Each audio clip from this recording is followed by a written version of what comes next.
I say, Bitterbrook, old rutabaga, what say we pop out this evening for a bit of dancing? Or maybe a cinema? There's plenty of petrol in the rolls. But dash it, old girl, you know jolly well Tuesday's my night with the Wallace. I simply can't miss Amos and Andrew, you know, or that Hope laddie, or the Skelton chap, and the man and wife thing. What's the name again? The Johnson Wax program with Fibber McGee and Molly. Gotcha, that's it.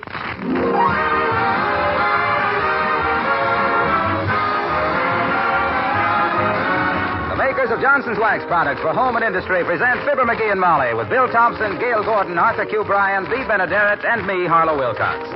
The script is by Don Quinn and Phil Leslie. The music by the King's Men and Billy Mills Orchestra.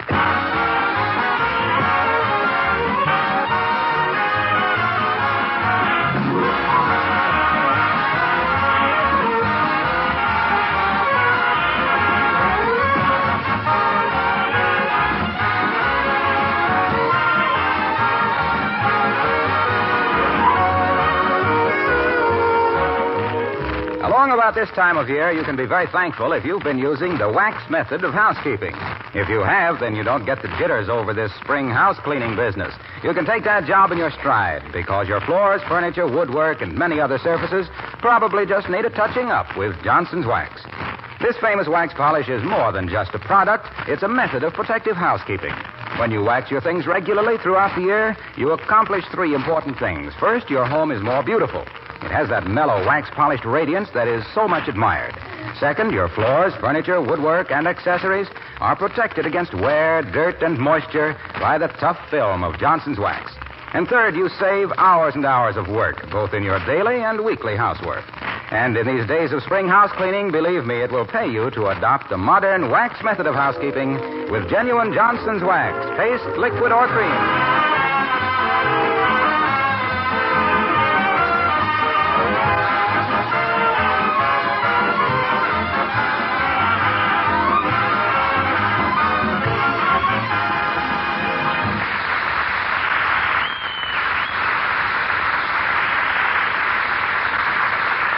When a woman like Mrs. McGee, who is a good cook, marries into a family like the McGees, who are always hungry, they should have a revolving door on the guest room. The latest relative to be heard from is being discussed right now by Fibber McGee and Molly.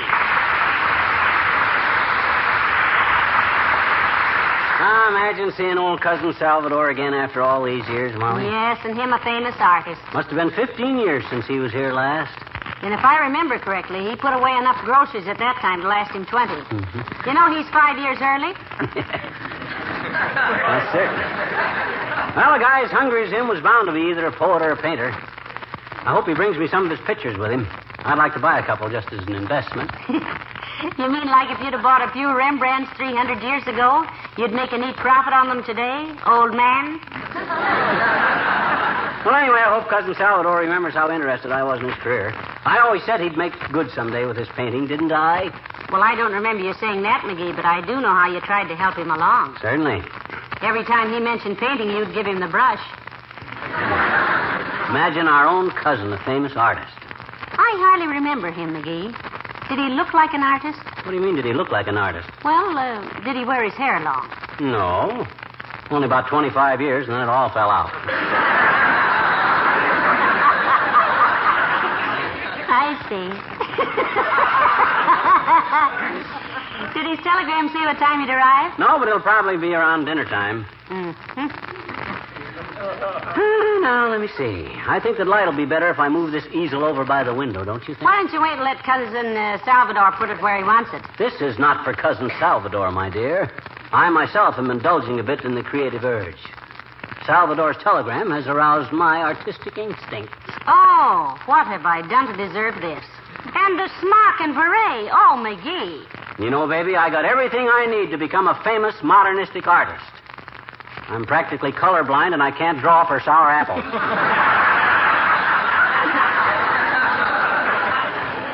You know, it's too bad Cousin Mervyn isn't coming, or you could paint some still lifes. Hmm? He had one of the biggest stills around Peoria. I'm going to do impressionistic things, my dear. My first canvas, this one I'm working on now, will be entitled Retribution on Tuesday. It will show a well-done hamburger draped over an alarm clock with a human torso in the background tattooed with soft-shelled crabs and a green heifer wearing a paper hat.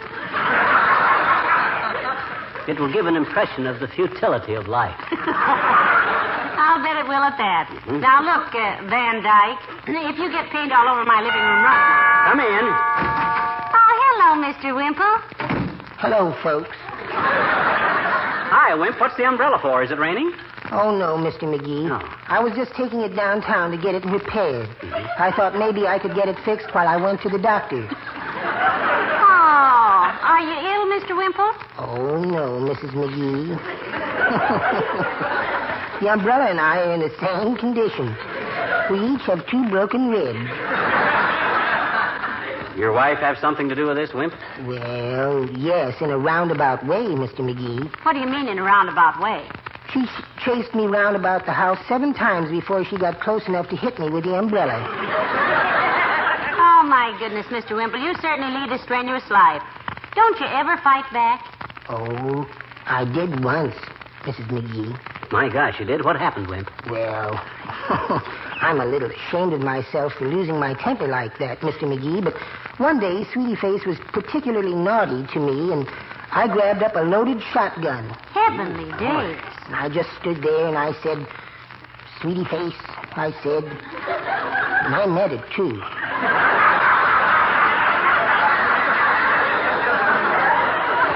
Sweetie Face, I said, you take 1 step toward me and I'll let you have it. Yes, yes. So she did. Ooh. She took 1 step toward me and I let her have it. I didn't want it anymore anyway.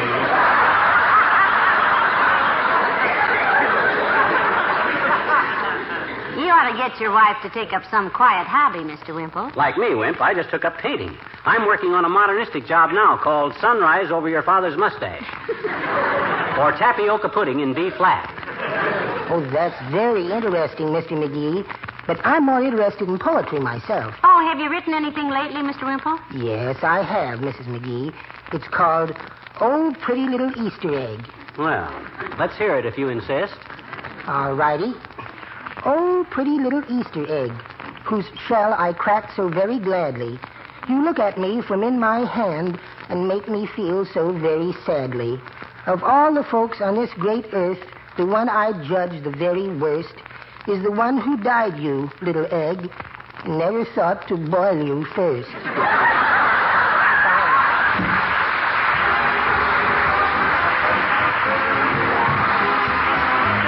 Billy Mills and the orchestra and Velia.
I think this one here's the best painting I've done in my whole career, Molly.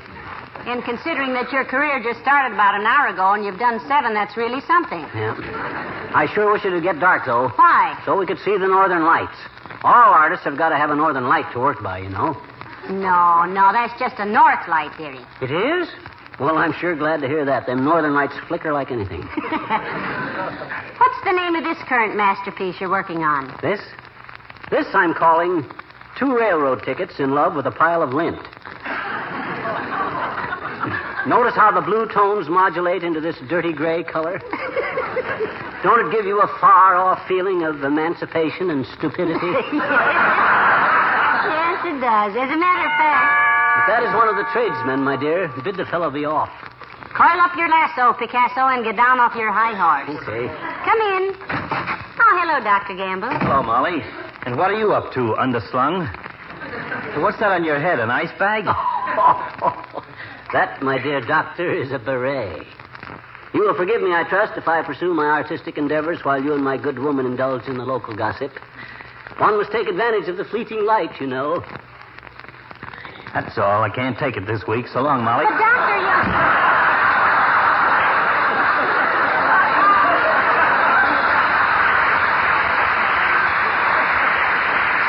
Now, you see what you did, McGee? You and your fancy talk. Another few hours of this, and you won't have a friend left in town. Well, Dad, right, you got to be rude to people if you want to be noticed. Who ever heard of a polite genius? Well, for goodness sakes, you shouldn't... My curiosity got the better of me, friends.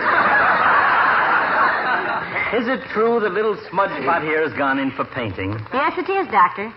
He's going to burst into the art world with a noise like threading a needle underwater. We have a house guest coming, Doctor. My cousin, Salvador McGee, the famous artist. You know of him, I suppose. Frankly, deep seat, I've never heard of him. Is he a blood relative or anemic like you? Well, according to his last letter, Doctor, his latest work is in the National Gallery in Washington. Take a look at some of my work, Doctor. All right. What's the name of this nauseating little item?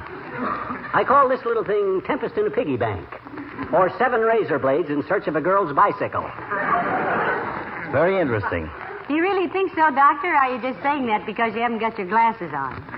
You realize, of course, my dear Doctor, that I'm not a mere painter of pictures. I paint emotionally. I depict the innermost thoughts of humanity, the primitive urges and the savagery of civilization. You done a self-portrait yet, McGee? You really should do a self-portrait. I've always thought you should be done in oil. Painted, Doctor? No, boiled. Well, for your information, you big sinus plumber,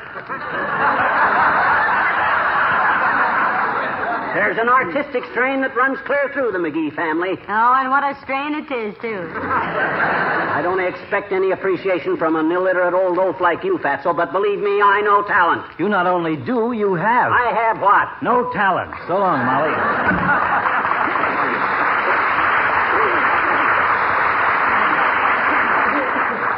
I'm afraid the doctor has a low opinion of your efforts, McGee. Well, what'd you expect? You ever notice that corny picture he's got in his office?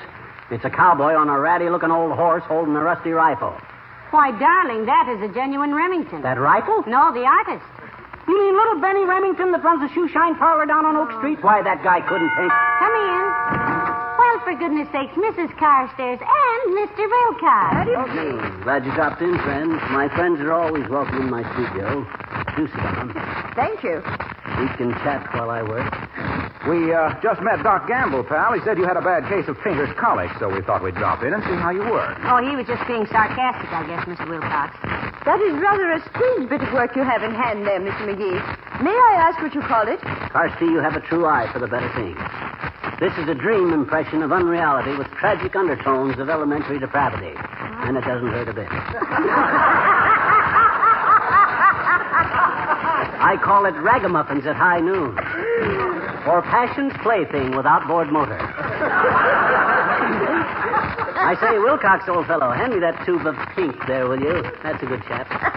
Hey, this isn't paint. It's toothpaste. I know. I'm just starting a new canvas called Delirium with Miriam's Irium.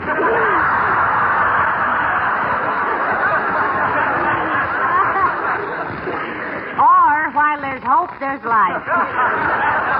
You know, Mr. McGee, this is all very reminiscent of the time I spent in Paris in 1933. I saw several paintings very similar to yours. Exhibition, was it, Millicent? No. One afternoon in a painter's studio, some of the artists tried a little experiment. They backed a blindfolded mule up against an easel, tied a wet paintbrush to his tail, and let several horseflies out of a bottle. The picture won first prize that year. There, McGee. And remember, that mule was blindfolded. Yeah, that's all very well, but where can I get a bottle of horseflies at this time of year? Hey, what are you doing, Junior? Pal, here's a painting that really appeals to me. Can I buy this? Oh, my gosh, Junior, you don't want that old thing. Name a price, will you? I have a place on my living room wall where this will be perfect. Where are you living now, Mr. Wilcox? In a fracture ward? That one is pretty badly wrinkled, Mr. Wilcox. Why don't you select one? No, I want this one. I can just see it framed in a mahogany and gold frame. You know what I'll put on the frame? I think I can make a pretty good... Johnson's wax, That's naturally. Anybody who appreciates good things wants to see them get the best possible protection against dust and dirt and dampness. Yeah, but that one you Gee whiz, selected... Johnson's wax is the standard household protector for picture frames, woodwork, floors, furniture, enamel surfaces, and leather goods. Yeah, but what that Because got it to seals surface pores against penetration of dust and dampness. Yeah, but that thing you... And gives a sparkle to your home. A sparkle that's like hospitality spelled out in rhinestones. How much, pal? Name your price. Shall I leave while you gentlemen haggle? Oh, no, don't go, Millicent. This is McGee's first sale, and he promised me whatever he got for it. Gee whiz, Waxy, I don't want to see you do that. Oh, come on. $25. No, 40, 50, 75. Junior, I'm going to keep this friendly. I want you to have that painting, and for you, it's just $5. Oh, no, I couldn't take advantage $5 or no sale, Buster. Well, okay, here you are, and thanks ever so much. I want you to see it after I have it framed. By the way, what's the name of it? Oh, I call that splitting an atom at Eve. Take good care of it. Oh, I will, believe me. Can I drop you off at home, Mrs. Carstairs? Oh, please do, Mr. Wilcox. I must get back and write Boris Karloff a letter. Goodness sakes, Boris Karloff. Is he a friend of yours, Millicent? No, I merely want to say, so you think you make horror pictures. Good day, my dear, and Mr. McGee. Go Bye, on, friend. Good day, friend.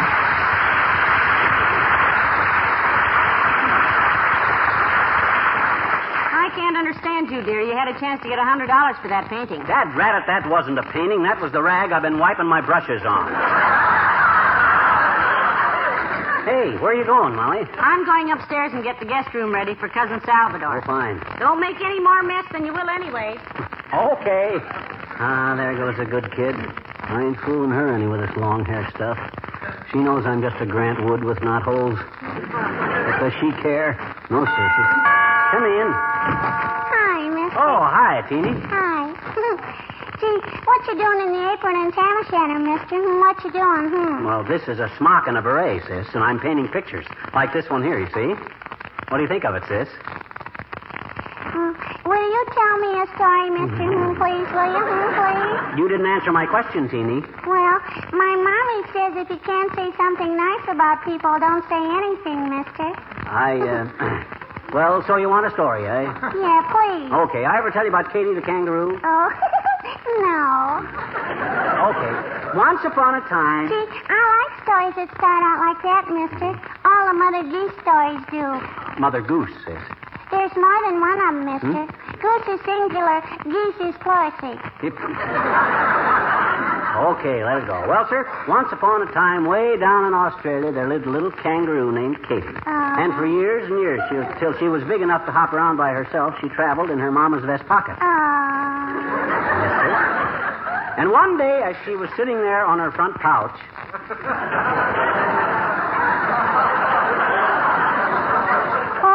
Pouch. Oh. Her mama said to her, Katie, she says, tomorrow you go to school. Oh, boy, kindergarten, Yep. huh? So Katie went to kindergarten, grade school, and high school.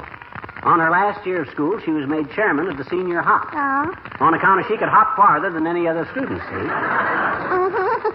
Thanks to Katie, it was the greatest senior hop they'd ever had. And they were all trying to leap around as high and as fast as she did. And everybody had a wonderful time. Jump, leap, hop, spring, leap, jump, hop. And that's how love came to Katie. Gee, how, mister? Well, sir, her boyfriend, Curtis Kangaroo, who had just been chosen as the boy most likely to be chosen as the boy most likely not to get any place, says, what are you looking at me like that for, Katie? And Katie says, I love you, Curtis. Let's get married. Okay, says Kurt, so they did. And all because that senior hop had reminded Katie of something. And you know what that was? Sure I do, I bet you. What? It was a leap year. Oh, sure. Thanks anyway, mister. So long.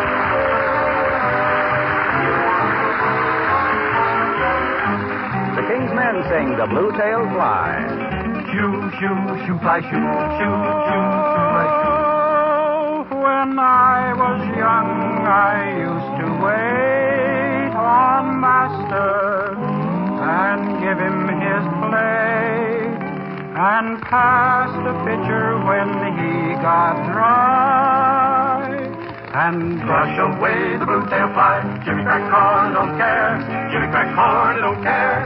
Jimmy crack corn, don't care. Master's gone away.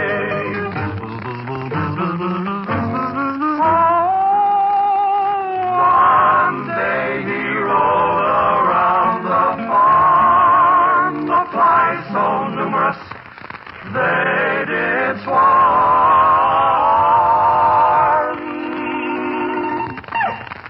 One fly bit him on the thigh. Shame upon the blue-tailed fly. Jimmy crack corn, don't care. Jimmy crack corn, don't care. Jimmy crack corn, don't care. Master's gone away.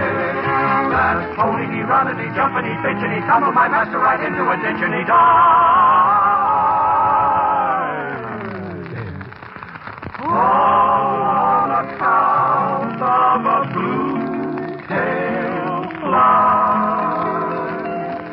They laid him under a cinnamon tree. His epitaph is there to see. Neath this stone I'm forced to lie, victim of the blue-tailed fly. Jimmy crack corn, don't care. Jimmy crack corn, don't care. Jimmy crack corn, don't care. Master's gone away. Jimmy crack corn, don't care.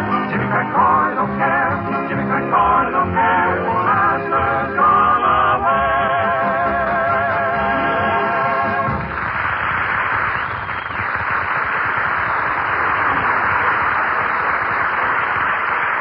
Now, let me see. A little more tattletale gray in the background. Dash of taxicab yellow. That's here. quite a painting you're working on there, McGee. Oh, this is the best one yet. It's a fantasy of social insecurity as the forces of nature meet the challenge of television.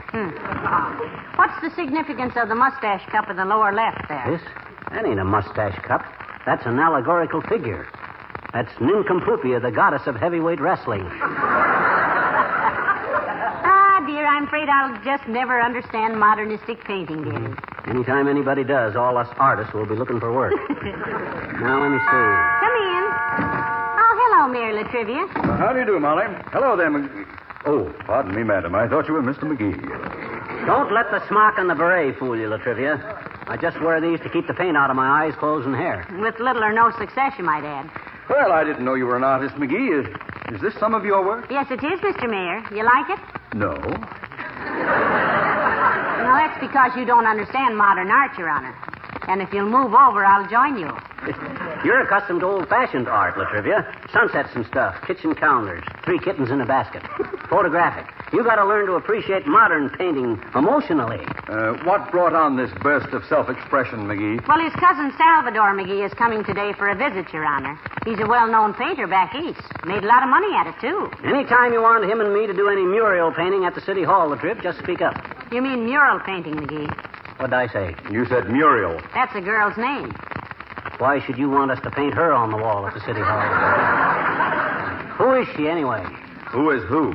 Muriel, the girl you want McGee to paint on the wall. I don't want anything of the kind. I didn't suggest any such thing. Oh, don't be so cagey, boy. We won't hold you up. Where do you see a rough sketch before you say yes or no? You got a snapshot of her with you? Now, look, McGee. Is she a blonde or brunette, Your Honor? Reason she asked is I paint brunettes cheaper. Mixing the color for a blonde or a redhead. I tell you, she is not a blonde head. A wall type. This whole thing is your idea.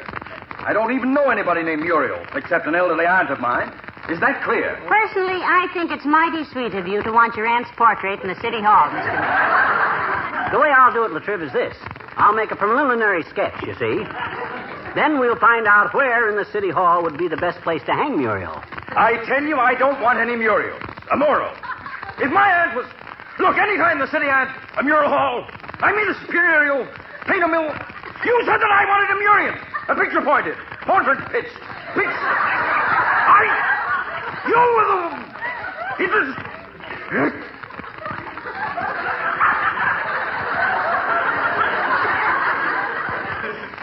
McGee? Yes? Tell me, how do you mix your paint? That's an interesting question. Depends on whether you mix it wet or dry, Lefebvre. If you mix it dry, you take a powder. I certainly do. Good day.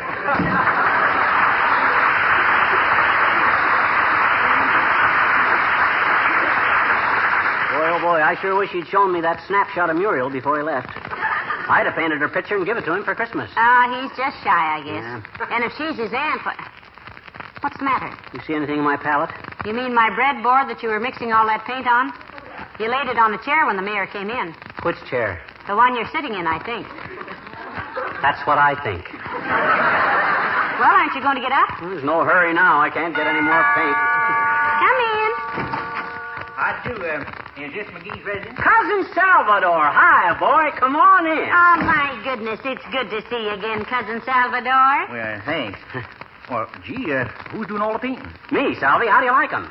Well, don't ask me, Cousin Fibber. I wouldn't know. Oh, go on with you. And you with all your paintings at the National Gallery in Washington that you wrote us about. Well, not my painting, Molly. My painting. Oh, just one, you mean? Yep. But it's the biggest job I ever did. Yeah. I did the whole interior in white, 2 coats of white enamel, trimmed all the windows in moss green.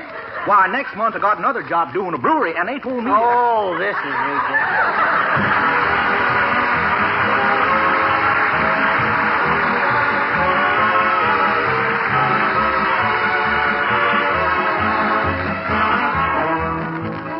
You'll pardon me, I'm sure, if I paraphrase an old saying. Dirt may come and dirt may go, but a glow-coated floor goes on forever. Well, at least practically forever, if you use Johnson's Glow Coat regularly on your linoleum surfaces.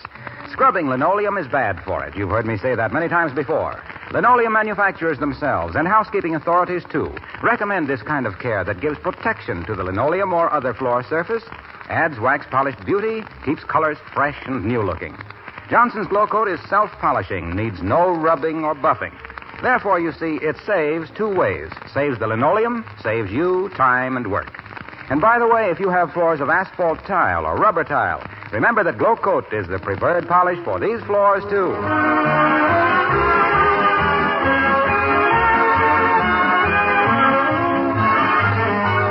McGee, Cousin Salvador wants to know if we want any painting done around here. No. He says he'll do a wonderful job. He says when he gets through with the house, you wouldn't recognize it. Yeah, I know. He proved that at dinner with the porterhouse. Well, yes. You said it. Good night. Good night, all.